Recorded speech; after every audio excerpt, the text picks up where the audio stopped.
Hi guys, it's your girl again, Bola Tito Fatoki, and of course, it's another beautiful Friday. I am so excited to be with you today. Remember, we all can change the narratives and make the world a better place for our individuals with exceptionalities. This is a platform where we talk about independence, transitioning, and of course, behavior intervention, communication, building social skills, and of course, embracing inclusion in our society for our individuals with exceptionalities, our individuals with special needs. And if you're doing all that, I can't do it alone here, and they can do it as well. It has to take a whole community for it to be effective and for the change to be obvious. So please do not forget to share this video after watching it and subscribe, and also click on the notification bell so that you do not miss any episode. All episodes are always awesome and it's always one new thing to learn. Thanks again to all my subscribers. Like I said, I am so excited to be here and I can't wait to just dive in. Yeah, guys. Our topic for today, very interesting. And I know a lot of people have been looking forward to this because, my comment, through my suggestions, I always encourage y'all to send me emails at sparedeveryday@gmail.com for suggestions on topic. What would you like me to discuss? What do you want to hear? And of course, comments and feedback. And thanks to all those that have been doing it. And that's why my top topic for this week, and I'm so excited to share, is religious organizations. Religious organizations, where are you, our leaders, our religious leaders? It's all about our religious organizations today. The Christian community, the Islamic community, and every other religion. Where are the leaders? It's time for you to hear. Of course, the topic is religious organizations. Can they support individuals with special needs? Can our religious organizations, our churches, our mosques, our places of worship support individuals with special needs? Is that possible or not? That's what we're going to be talking about today. And of course, I told you this year we have an addition to Spared Every Day. And for every topic, I'll be speaking first on a life skill. And the life skill for today, for this topic, would be support. Support. How do we support? What is support? Why do we need to have that as a life skill? Guys, I was able to check different meanings of support.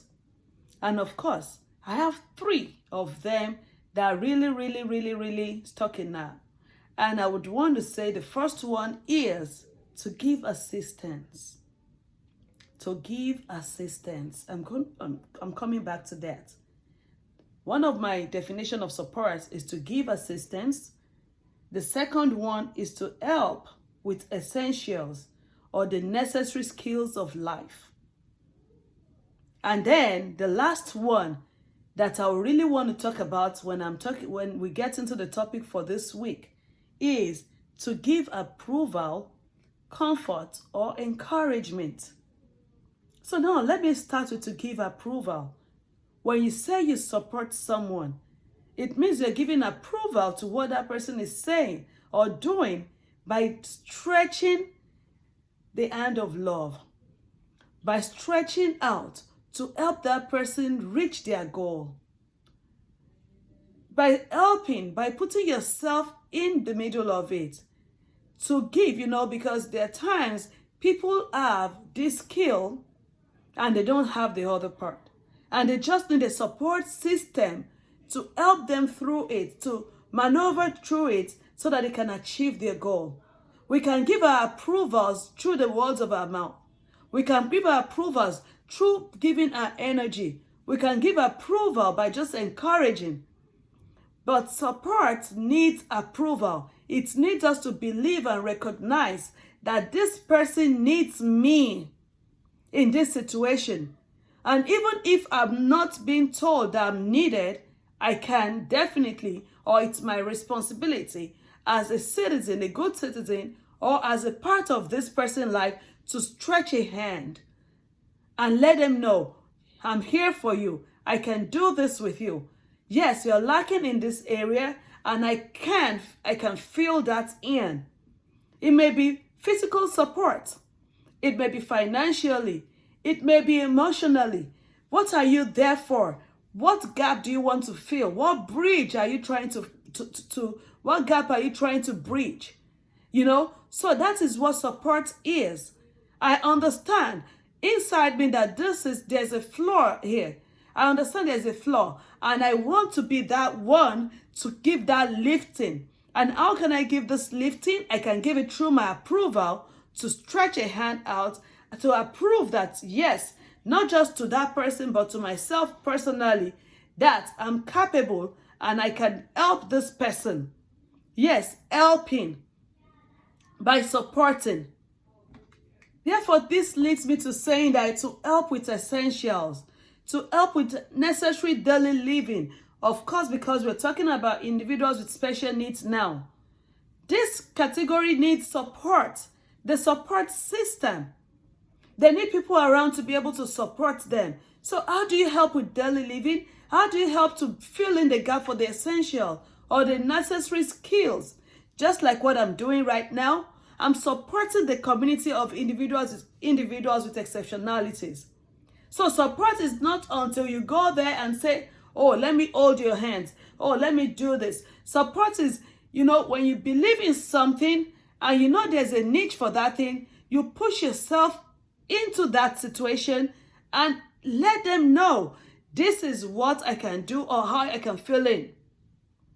Now, I know there are times that people don't ask for support, but when you just have that in you to support, you do it relentlessly. You do it not caring. You do it anyway. And when you try to support, I always say, do not, even though you want to do it, do not push yourself into that person's life like that. You need to earn trust. Which comes to, well, the main definition I'm going to be using for the video, which is to give comfort or encouragement. When you're comforting someone, you try to let them know that I see what you're seeing, even if you don't believe in it, even if it has never happened to you, but I can feel your pain. I can feel what you're going through. You know, I'm talking about genuinely feeling now, not pretending, not fake. Because we are human. If you're trying to support me and I know you're doing it out of, oh, I just need to do it anyway, I can reach that. I can feel that. But that is why you have to earn the trust. That is why you have to be able to know when to go in, when to pull out, when to know, when to stay there, when to help, when to extend your arm of support, when to understand and see things that way, that the person is saying it and not just trying to correct it, but trying to figure out based on that person's experience, that person's experience, knowing that there's a reason for this person to feel this way, and you just want to understand. Support doesn't come with you just pushing or throwing yourself into somebody's life. No.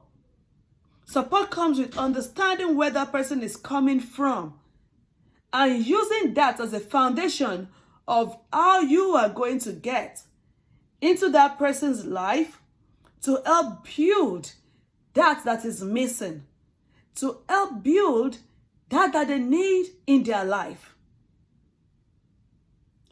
If you see someone on the street and you see them limping, you know, you may know, you don't have to rush. Supporting doesn't mean like a rushing into it. That may even be, make the situation worse. You need to observe. You need to observe, because walking or limping, it may be like this side is aching and you're trying to support it, just grab on that side. because you don't want them to fall, and you're hurting more. So you need to stay there. You need to observe. You need to ask questions, not derogatory questions, but questions that would give you an insight of how this person is thinking, what this person needs. And that will be what will help you to come out and do it for that person. So friends, family, support is needed in our society. Support is needed for our individuals with special needs. There's a call for support. One thing I want you to realize today is that an average caregiver or parent of a child with exceptionalities would not ask you for support. Because the society really frowns at this individual, the society is not encouraging. So a lot of people would say, oh, they didn't have, so why should I do it? Oh, maybe they do not want me to know. But it's just for you to understand today. And this is why I said, don't let this video stop here. Let people hear about it. The thing is that the community is so I don't know, so frowns at it, so backward, that they just believe that, okay, I'm just going to stay on my lane. Oh, they're not asking. But guys, there is a call for support. And this can help not just the individuals themselves that have the special needs, but their caregivers. It can help their mental health if there's support. It can help them to be stable if there's support. It can help them to come out more if there's support. So support is needed for there to be change. I talked about patience last week, and of course I'm talking about support today, because if we need a change in our life, for example, in our home, people will say, oh, I need change. My spouse is not helping me. My son won't help. My daughter won't help. What is the help? That's the support. You need a backbone. You need someone to call when you need something. It may not be money. People tend to always want to throw support to be, oh, they financially need something. No. It may just be a word of, it is well. It may just be a little word of encouragement. It may be, I see you. Just for that person to know that, yes, I have the support. And the support system, I'm telling you, where I am today personally has been because I have support. The support of God and the support of family members and friends. And just like you and I, what if those supports were not there? What would we have been doing now? How would our lives have been? Some people would say, oh, I just got where I got to. Oh, yeah, if you feel you just got where you got to, remember, somebody taught you to get to where you got to. You went to school anyway. You studied in school, even if you didn't do college. You went to high school, even if you did elementary school. Somebody still supported you along the line.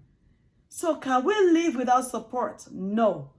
Do everybody ask when they need support? No.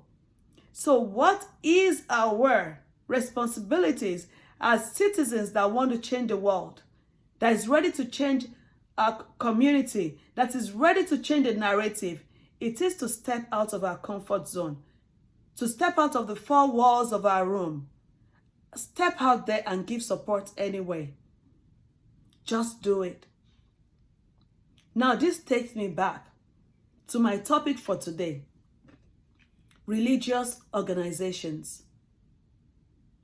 Can they support individuals with special needs? Can our religious organizations support our individuals with special needs? How can they do it? In what way can they do this? How would their support change the narratives? How would their support help our individuals with exceptionalities and their caregivers? One thing I've come to realize is that for there to be a change in the world, it starts with me and you. And then, where else do people really go to and gather? If I say schools, at school, people are in different grade levels. And if it is the adults in the school, they may not even get to see each other. Good. Where else do people gather together? Where can the community, news? People would say news. Oh, we watch the news. I may not watch the news you watched 2 hours ago. So not everybody even listens to the news all the time. And some people don't even care about the news. But where do we have those very large gatherings? Parties? Oh, when people go to parties, everybody have their own point of view. Some people even go to the party just to show off their outfit. But there's always a common ground. And that is why my topic is centered today on our religious organizations, our churches, our mosque. I'm a Christian, so you may hear me say a lot of church today. Yes, because that is what the area I'm really comfortable with and I've been to and I go to, and I'll be able to talk about that more. Now, when we talk about religious organizations, this is a body that we have a whole group of people coming for a common good. Is it that they're in church to say, oh, I'm here to worship God or Allah, or depending on your religious belief. Now, who leads? Everybody at that point while you're in church, you respect your religious leaders. You are there because you believe that they are your religious leader and you listen to them. So if we have a lot of gatherings like that, where would the change start from? On the altar, on the pulpit. Because oftentimes now we go to churches, we hear the word of God, and when our leaders talk, they are talking more about, there are different problems, different things, issues of life. Marriages, and we have a lot, marriage issues, we have financial issues, trying to build spirituality, but is anyone talking about our individuals with exceptionalities? This is the place, this is a call to action for our religious organizations, because this is somewhere that change can reach a lot of people, that information can reach a lot of people, that the society can start changing from. If I believe something in my house and I get to church and my pastor is saying it, and I'm seeing changes in the church, and I'm seeing how the church is embracing our individuals with special needs, then I'm telling you, I'm taking that change out of my home and taking it out. But I won't say the pastors or the leaders or imams, I won't say they do not want to talk about it. But is there a reason to talk about it? Not really. Because I've seen and observed that is not always a major issue in people's lives. Because the community would not even come out to say my child has a kind of disability. Where in the community, or even the more developing countries, underdeveloped countries, they want to have their kids at home because they don't want this person to know, or that person to know, or the child to be looked down on, or with all the stress. Now just imagine if you go to a church where these kids are being embraced, where there's a church service going on for children with special needs, for individuals with special needs, and they can come to church to learn. Someone was saying that, oh, but would they learn anyway? Why not? Do they learn in school? Yes. How do they learn? Because everybody learns in the same way. There are multiple learning systems. There are different ways, just like the school teaches it. Why don't we extend it from the school to our religious organizations?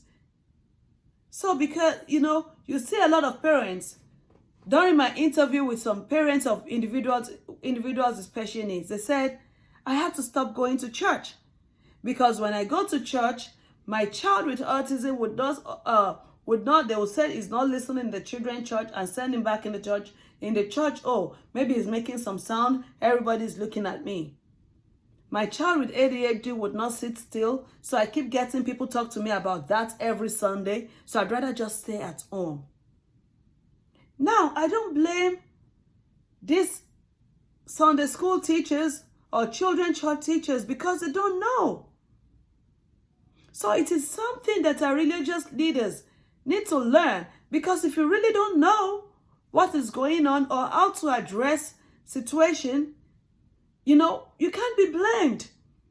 But if our leaders come out and talk about it and say more about it and show the world that these children, like I know, because I'm a Christian and I serve God and God is my Father, that God, to God, we are all the same. Everybody belongs to God. Whether yellow, black, and white, they are precious in His sight. So, definitely, whether the child has a type of disability, the child does not, everybody has a right to be in church, to be in their place of worship, to be able to worship and serve God.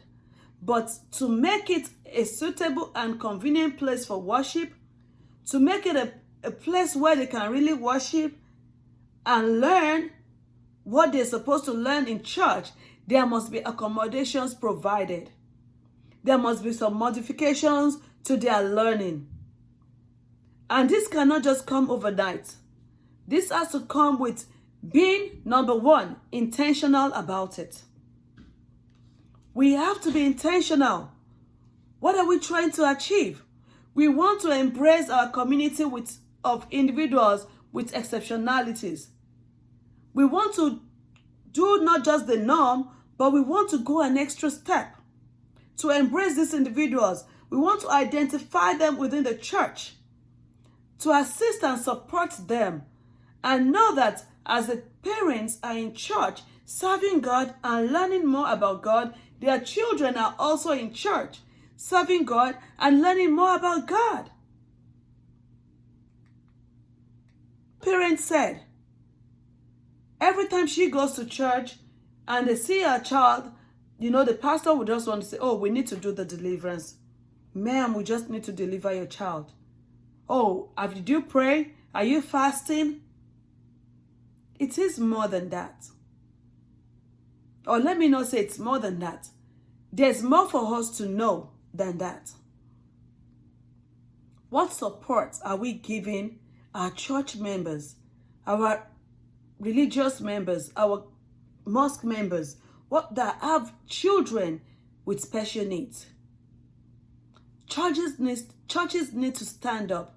Leaders in the church need to get up now and know that we are supposed to make this change even more sporadic, like that.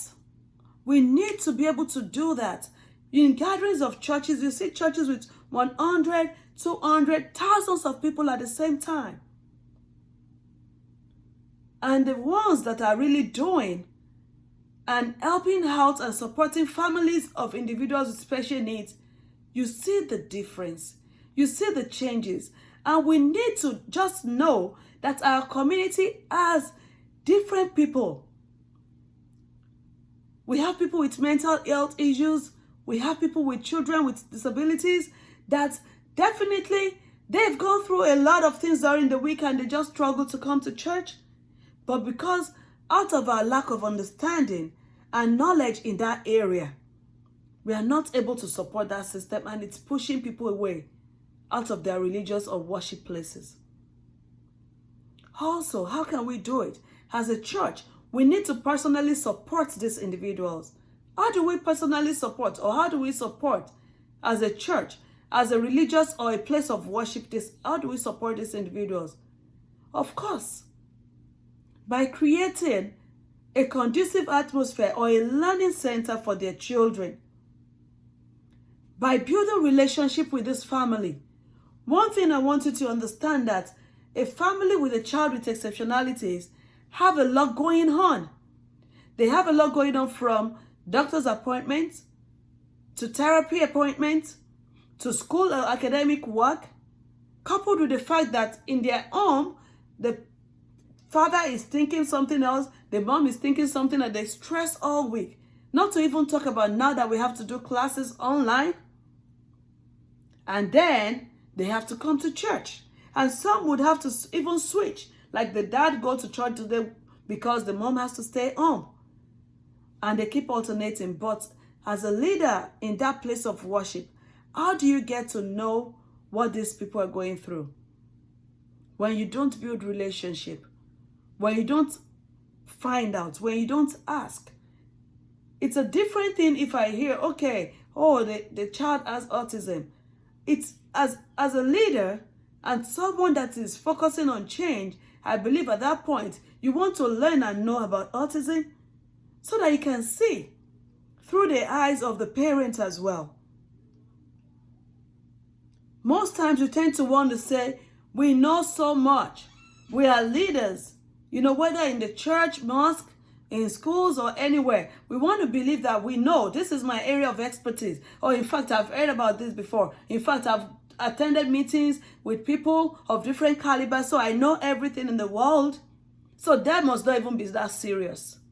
Sirs and Mas, if you don't know, if you don't have that experience, never say that something is not that even serious. Or it's just take prayers. They need to just pray or fast. Or in fact, we just need to deliver them.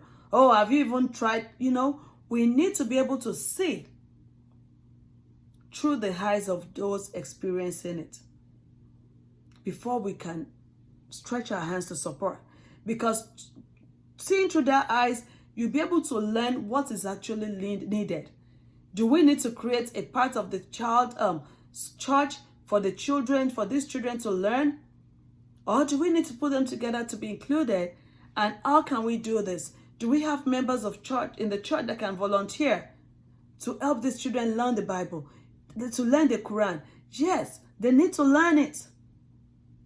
Because most of these are behaviors too, that we have to ensure that in church or in the mosque, in the places of worship, we're able to teach so that these children do not miss that part, the spiritual part of their lives. We can also help using simple religious activities. Never say, oh, they can't perform or they won't be able to do it. Every child can do it. Let's embrace it no matter what. And then let us exhibit genuine love. It's overwhelming already for a caregiver of a child with special needs. So how do they know that your support is genuine? Yes, through your love, through the way you stretch out your hands, through your questions.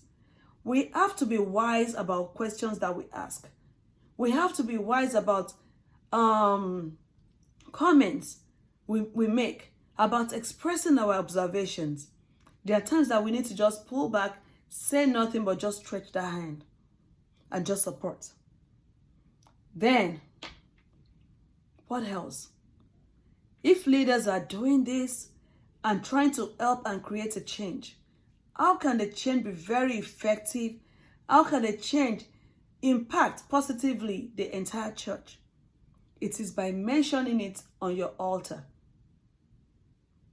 By mentioning it, referencing it consistently on the altar, so that your church members can embrace, so that next week in church or in mosque or in the place of worship, when I see someone next to me that I feel doesn't look like me, I will not embarrass that person with my look. Anyways, the church is supposed to be, or our place of worship is supposed to be warm and welcoming for anybody. But it takes my spiritual leader to have mentioned it, to have talked about it, to have prepared the congregation, so that this that I've learned in church can go with me wherever. Can go with me wherever I go to. So I can extend what I've learned in church, and I can extend it to my community. I can extend it to my place of work. I can extend and teach my family about it and let them know. Also, I would say, just like other church departments, like churches have departments in the church, different ministries also have a special education unit or ministry. And you'll be surprised at the rate that people going through this would want to come together and worship and share knowledge and share experiences, you'll be surprised what people are going through. You'll be surprised how this support system can catapult people's joy, can make it people happy, can change their mental thinking, their thinking, can help them to even achieve more progress with their children, to achieve more success with their children. This support is needed in our religious organizations. This support is needed in our places of worship. This is the gathering where we always feel so free to go to. Where we go to and we feel that, oh, nobody can be judged.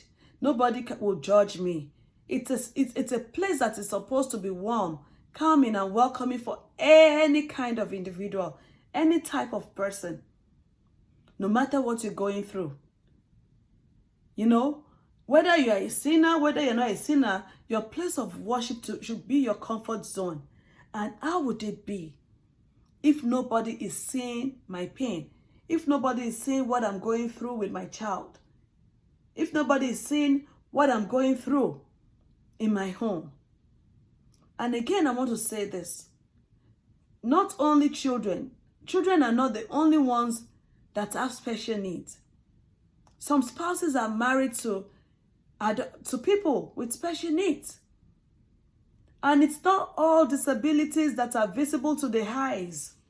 So understanding this would not only help our children or only help support our children, but it will even also help support the church as a whole, marriages, so that when you're counseling marriages, you can counsel through the eyes of every member of your congregation. Knowing that some people have partners that truly have mental health issues. Knowing that some people have spouses, are married to spouses that have special needs. So if you're counseling based on, oh, this is just someone that would understand the same level or at the same pace or what I've said, that's not going anywhere. So we as religious leaders need to come out more and talk about this and learn more about our special needs. And if possible, embrace, get people that know about that and teach, train your church to embrace these individuals. Train your church to understand that it's just one community. There's no difference. It's just one community. Just that the difference or what is needed is some people would learn at this pace and that the others won't. And that there's an inclusion. Ensure that there's inclusion in your church. Meaning that your church is a learning environment that allows different instructional goals and activities to be accessible to all. These goals can be the spiritual goals, learning Bibles, learning the Bible passages, memory verses, understanding who they're in church to serve. So let your church be a place of inclusion. Let your church be a learning environment. Let your ministration, let your preaching go deep to be able to reach out to everybody in their specific learning with different learning abilities. That is inclusion. I would even say take a step further. While you are talking, make it visually applicable as well. Church, the technology is so advanced that we can project pictures, we can show videos. Remember, your congregation has different types of people.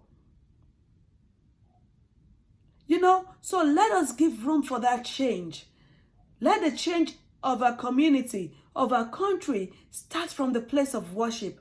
That is an environment where people go freely to serve, where people go freely to believe they won't be judged, where people believe so much under one person and see this person as a spiritual leader that they can listen to.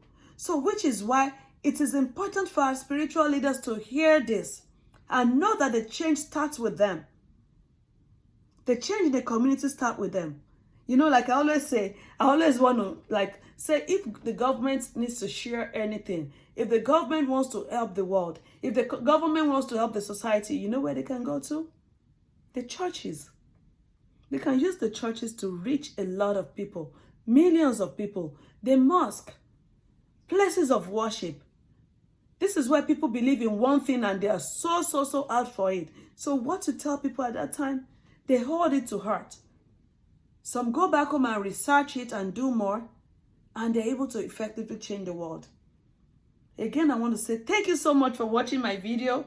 I know I've been going on and on, but I just want you to know, please, if you have a religious leader in your family, in your place of work, just share this video with them. You know, I've had situations where people would say, oh, I don't want to share it with the parents because the parents will think I'm talking about their child. I'm so scared. I don't know how they're going to feel. But this is for our religious leaders, guys. They're not going to feel any kind.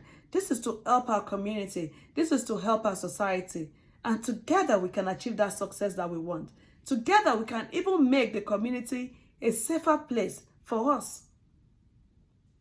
And not just our individuals with exceptionalities, because this will give everybody an understanding of what is going on. So if you meet someone that has mental health issues, because you have that understanding already, you know how to step in or how to step back. And then our children can start learning this from when they're young, so that they would not have to go through this phase in their life. Thank you so much again for watching me. It's been a beautiful day, beautiful conversation with you here at Spared Every Day. And I look forward to having you next week. Remember, our life skills topic today is support. Let us teach our kids how to support others.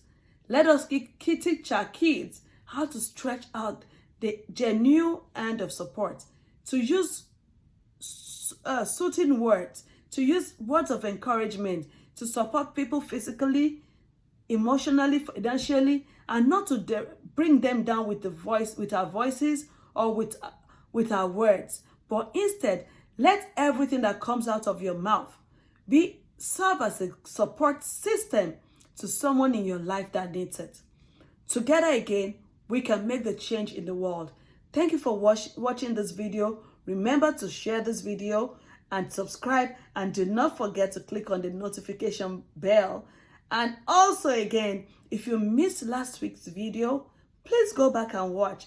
The giveaway is still on, and the description, and under the description of that video, you have the instruction to be able to participate in the giveaway. And not to mention name, again, I want to thank our sponsor for giving us that token to celebrate the first year of Spared Every Day. God bless you. Have a wonderful weekend, guys. See you next week. Thank you. And I'll say bye.